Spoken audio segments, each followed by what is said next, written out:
না। চাচা, আচ্ছা, এটা এই শশা চাষও তোমার টোটাল কতদিন সময় লাগছে?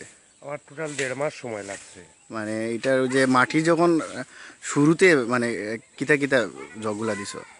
মানে তো হাল চাষ করা বাদে গাছ করিলাম, গাছ স্কোয়ার 3 ফুট দিয়া আমি কোদাল দি গাছ বিত্র করিয়া, এরপরে আমি গুফর সারটার কিছু তো দিছ না? ফার্মর মুগর বিট একত্রিত করিয়া দেওয়া পরে হনো আমি 3-4 দিন রাখছি, রাখা পরে লাগাড়াছাড়া করছি, লাগাড়াছাড়া করার বাদে মাটির লগে আবার মিক্স করছি, মাটির লগে মিক্স করার 1 সপ্তাহ পরে রুইছি।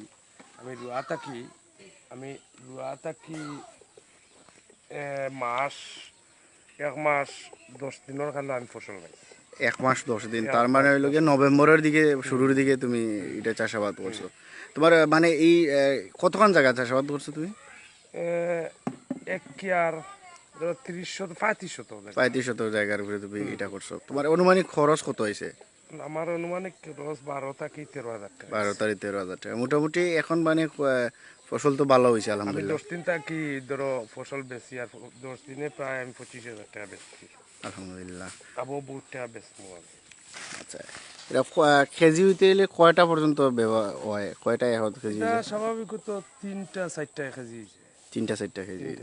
আচ্ছা, এখনটা সিম্পল দেখানি যাইব নি যে মানে সাইজটা কিলা?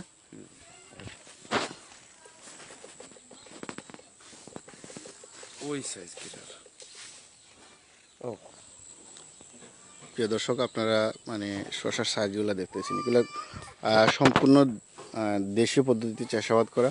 এখানে কোনো সবগুলো প্রাকৃতিকভাবে গোবরগুলা ইউজ করা হয়েছে, এবং আপনারা দেখতে পাচ্ছেন যে এই বিষয়টা সম্পূর্ণ প্রাকৃতিকভাবে কোনো ধরনের সার টার ছাড়াই, মানে জৈব রাসায়নিক সার আমরা যেগুলো সাধারণত দেখে থাকি যে ইউজ করা হয় সেটা ছাড়া। আপনাদের যদি আমি দেখাই তাহলে আপনারা দেখতে পাবেন,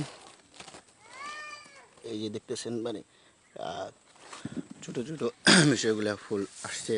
শীতের মৌসুম, অনেকেই গ্রাম অঞ্চলে অনেকেই চাষাবাদ করে শশা চাষাবাদ করে বেশ লাভবান হচ্ছেন। এখানে আমরা দেখতে পাচ্ছি যে আর একজন চাষি একই খামারে শশাগুলো উত্তোলন করতেছেন। সম্পূর্ণ আসলে গ্রামের মানুষজন এখনও এগুলো নিয়ে চাষাবাদ করে, এবং মোটামুটি ফলন ভালো হয়েছে। শীতের মৌসুমে এগুলোর চাহিদাও আছে। আমরা শহরে যেগুলো সাধারণত দেখে থাকি যে এরকম চাষাবাদগুলা শশাগুলার 30 থেকে 35 টাকা কেজি পর্যন্ত বিক্রি হয়ে থাকে। সেটা একজন কৃষক এখান থেকে সংগ্রহ করে সেটা পাইকারি দামে সেল করে থাকেন। আপনারা কিছুক্ষণ আগে এবাদুর রহমান আলম, যিনি এই ফসলি জমি চাষাবাদ করেছেন, ফসল ধান তোলার পরে পরবর্তী সময়ে সেটা, এবং উনি মোটামুটি এখান থেকে 12-13 হাজার টাকার মতো খরচ করার পর এটা উনি এখন পর্যন্ত 25,000 টাকার মালামাল উনি শশা বিক্রি করেছে। এখনও যে শশা আছে সেগুলা উনি আশা করতেছেন আরও 20-25 হাজার টাকা ওখান থেকে আয় করতে পারবেন। তো সাধারণত গ্রামে কৃষি জমির চাষাবাদের মাধ্যমে রবি শস্যগুলা, পাশাপাশি আপনার শীতের মৌসুমের সবজিগুলা চাষাবাদ করে অনেক কৃষকই আয় করে থাকেন এটা, এবং সম্পূর্ণ প্রাকৃতিক উপায়ে এই চাষাবাদ হয়ে থাকে। তারেক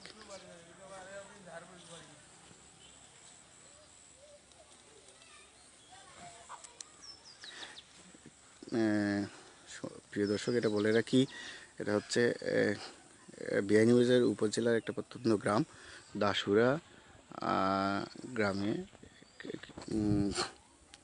চাষি উনি এবাদুর রহমান আলম এবং আব্দুল শহীদ দুজন মিলেই এটা করেছেন, এবং মোটামুটি চাষাবাদ অনেক ভালো হয়েছে। ধন্যবাদ, আপনাদেরকে নতুন একটা এপিসোড দিতে পারলাম, এবং আপনারাও চাইলেও ঘরের আঙ্গিনায় বা আশপাশে বাড়ির আঙ্গিনায় এটা করতে পারেন। ধন্যবাদ সকলকে।